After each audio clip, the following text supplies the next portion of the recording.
Usai menerima banyak kritikan karena performanya yang tak kunjung membuahkan hasil, Mick Schumacher akhirnya mampu membuktikan kapasitasnya di F1 dengan meraih poin perdananya di GP Inggris 2 pekan yang lalu.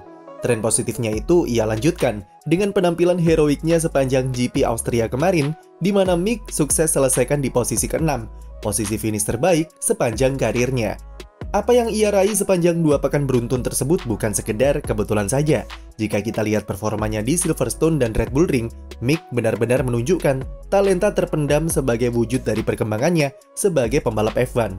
Itu juga dibantu dengan cara tim Haas yang mampu memaksimalkan potensi dari mobil mereka serta pembalapnya di sirkuit. Apa hal yang menyebabkan Mick mampu mengeluarkan segala potensinya usai performa buruk di awal musim? Seperti yang kita tahu, jalan karir Mick Schumacher di F1 bisa dibilang cukup terjal, terutama di musim keduanya bersama Haas. Karir Mick sempat ada di titik nadir setelah ia menerima ultimatum atau peringatan dari Günther Steiner atas seringnya pembalap Jerman ini lakukan kesalahan yang menyebabkannya alami insiden besar dan merusak mobil timnya. Peringatan itu bukan tanpa alasan, karena kerusakan mobil yang diakibatkan oleh Mick membuat Haas harus mengeluarkan uang yang sangat banyak untuk memperbaikinya. Usai insiden besarnya di Monaco, Mick secara perlahan mulai memperbaiki penampilannya di sirkuit. Perubahan mulai terlihat pada GP Kanada ketika ia mampu lolos ke sesi Q3 untuk kedua kalinya setelah GP Spanyol dan start dari posisi ke-6 yang sekaligus start terbaiknya di F1. Bedanya kali ini ia lakukan di bawah kondisi hujan. Ketika balapan sebenarnya Mick menunjukkan progres yang cukup positif meski harus turun 2 posisi di lap pertama. Ia berhasil memanajemen ban dengan baik ketika ada di bawah tekanan Alfa Romeo di stint pertama sampai kemudian nasib sial kembali menghampirinya karena masalah mesin memaksa Mick mengakhiri balapan lebih awal. Meskipun apes, balapan di Kanada menunjukkan kalau Mick Schumacher punya segenggam potensi yang belum ia keluarkan secara maksimal ketika balapan.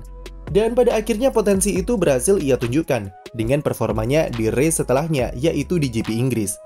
Meski sempat duduk di posisi terakhir setelah restart pada lap kedua, tapi Mick secara perlahan mulai menunjukkan kecepatan yang bagus dan dengan yakin menyalip satu persatu pembalap yang ada di depannya, entah di overtake langsung di sirkuit ataupun lewat strategi.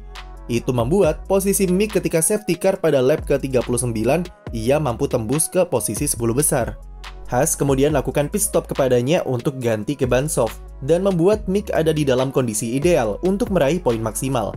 Setelah restart safety car, Mick dari posisi 10 berhasil menyalip Kevin Magnussen dan Sebastian Vettel yang ada di depannya. Ia sempat berduel ketat dengan Max Verstappen di akhir balapan, tapi pembalap Haas ini tak perlu ambil resiko terlalu banyak, dan finish di posisi 8 sudah cukup untuk memberinya raihan poin perdana yang ia idam-idamkan sejak lama. Penampilannya yang tenang dan berani itu kembali ia tunjukkan pada balapan setelahnya di Austria. Paling mencuri perhatian tentu manuver bertahannya dari kejaran Lewis Hamilton ketika sprint race yang bisa dibilang cukup heroik, mengingat perbedaan performa antara mobil Haas dibanding Mercedes. Performa Mick makin bagus ketika balapan hari Minggu, dengan kecepatan yang ia tunjukkan sepanjang race dan manuver overtake yang terkalkulasi dengan rapi, membuat strategi Haas berjalan dengan baik. Hasilnya, Mick sukses finish di posisi 6 dan menjadi pencapaian terbaik dalam karirnya di F1 sejauh ini. Ada 2 perubahan yang kami lihat dari sisi Mick Schumacher selama GP Inggris dan Austria. Pertama, dari segi gaya balap, ia terlihat lebih tenang, lebih berani, dan semua manuvernya lebih terkalkulasi dengan rapi. Itu sangat nampak dari kepercayaan dirinya yang meningkat ketika memaksimalkan performa dari mobilnya. Sangat berbeda dari balapan-balapan sebelumnya ketika ia masih ragu-ragu untuk melakukan manuver, ataupun di tikungan, ia kerap kali belum mendapat kepercayaan pada perilaku mobilnya. Duelnya dengan Max Verstappen di Inggris dan Lewis Hamilton di Austria menunjukkan kalau Mick sudah cukup matang dan melakukan manuver serta paham setiap resikonya. Terutama di Red Bull Ring, ia menampilkan fighting spirit yang sangat bagus dengan memanfaatkan keunggulan Haas di lurusan dan pengereman. Itu mungkin disebabkan sebagai efek dari poin perdana yang ia raih di Silverstone menghilangkan semua tekanan yang membebani pundak Mick Schumacher dan membuatnya tampil lebih lepas serta lebih berani ketika balapan tanpa diganggu ekspektasi apapun. Perubahan kedua yang kami lihat dari Mick adalah cara dia memandang sebuah balapan, terutama jika sudah berkaitan dengan statusnya di tim. Jika sebelumnya ia terima-terima saja dengan instruksi tim, kali ini Mick sangat berbeda.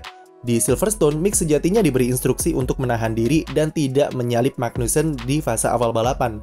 Tapi meskipun permintaannya untuk menyalip Kevin ditolak oleh tim, Mick yang menilai dirinya lebih kencang kemudian nekat untuk menyerang rekan setimnya tersebut pada lap 15. Keberanian Mick ini akhirnya membuahkan hasil dengan posisi ideal ketika safety car muncul dan membuatnya sukses raih poin perdana. Hal yang sama ia tunjukkan di Austria. Mick tidak bisa menyembunyikan rasa kecewa ketika ia diberi instruksi untuk menahan Hamilton dan membantu Magnussen saat sprint race, yang mana itu membuatnya tidak bisa raih poin.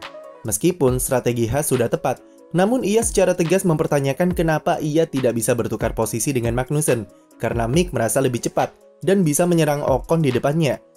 Lalu hal itu ia balas ketika balapan esok harinya. Karena kecepatan yang sangat bagus, Mick kemudian dipersilakan untuk menyalip rekan setimnya tersebut dan melaju sampai berhasil finish di posisi ke-6. Apa yang ditampilkan oleh Mick sepanjang 2 pekan terakhir kemarin berhasil membuktikan kalau ia layak bertahan di F1 dan sekaligus membungkam orang-orang yang meragukan talenta yang ia miliki. Selain itu, hasil positif dari performa apik yang ditunjukkan juga akan berpengaruh ke mentalitasnya di sirkuit. Mulai sekarang, kita akan melihat sosok Mick Schumacher yang berbeda dari sebelum-sebelumnya, yaitu Mick yang sudah berevolusi dengan DNA juara ayahnya menempel di dalam dirinya. Tak bisa dipungkiri, kalau performa apik Mick Schumacher dan Kevin Magnussen dengan raihan double poin di Inggris serta Austria dipengaruhi oleh performa mobil yang kompetitif. Ini sebenarnya cukup unik, karena Haas mungkin bisa dibilang sebagai mobil yang paling tertinggal dari segi pengembangan mobil dibanding tim lain. Haas sampai sekarang masih menjalankan mobil yang relatif sama dengan yang mereka pakai saat pramusim, dan hanya mengeluarkan update-update kecil saja. Berbanding terbalik dengan tim lain yang sudah menerapkan update besar, bahkan sampai merubah desain mobilnya. Meski begitu, Haas bisa tetap tampil kompetitif di papan tengah dan sekarang duduk di posisi 8 klasemen, mengungguli Aston Martin dan Williams.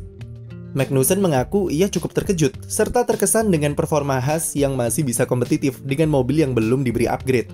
Günther Steiner mengatakan, kalau rahasia timnya bisa tetap tampil bagus dengan mobil seperti itu adalah soal pemahaman karakter mobil.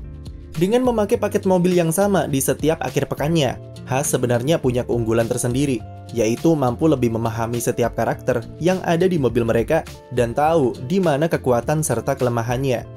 Hal tersebut sangat membantu tim untuk tahu bagaimana cara memaksimalkan mobil VF22 di sirkuit, terutama di Austria, yang mana cukup mengandalkan kekuatan mesin serta keseimbangan mobil ketimbang efisiensi downforce.